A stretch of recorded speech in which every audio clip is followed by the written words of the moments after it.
Those of you who know Edinburgh will know exactly where I am just now. I'm in James Court. James Court is at the back of the Free Church offices and Edinburgh Theological Seminary. It's one of those little windy courts that are off a high street in Edinburgh. They really are intriguing and they hold many great and interesting little artefacts and things to look at. Behind me is a monument. If you look closely, it's of a parakeet. In a bowl, a parakeet is eating something.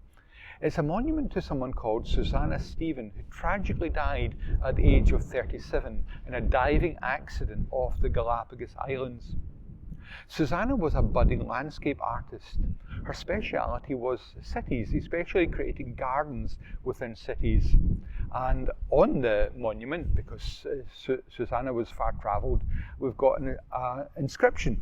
The inscription says, "Keep your face towards the sun, and then the shadows will fall." Here we are, we're about to celebrate Easter. More than a monument, Easter tells us each year of the fact of the resurrection, that Jesus died, he truly died, and yet on the third day he rose again. Jesus conquered death. Jesus faced darkness. Jesus went into the very jaws of death and he broke it. And those who are united with Jesus will rise again. Death is not the end. And so as I look at this monument, yes, it has that inscription, "Keep your eyes on the light and the shadows will fall." How appropriate that is also for thinking of Jesus, who is the light of the world. As we keep our eyes on him today, the shadows will fall. Many of us have experienced and are experiencing shadows in our lives. Maybe the shadow of spiritual doubt, maybe the shadow of illness, maybe the shadow of tangled relationships, maybe the shadow of economic uncertainty. But the greatest shadow is the shadow of our sin that condemns us, the shadow of our broken relationship with God.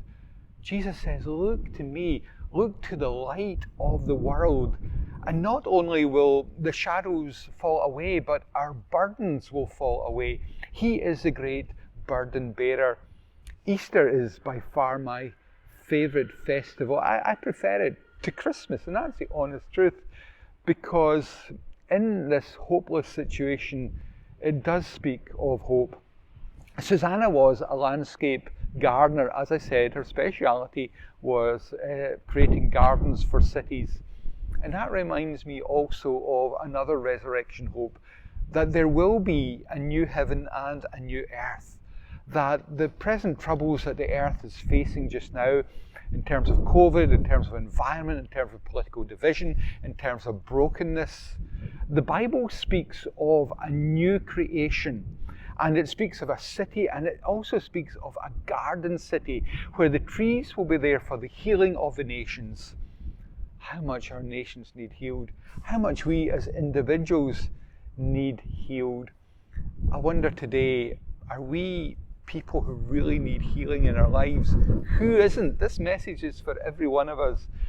Take hope as you look at the monument of Easter. The monument not of death, but Easter is that monument of life and eternal life through trusting and being united to Jesus. Will you fill your mind and your life with that hope today and look to the future with Jesus? Have a happy Easter.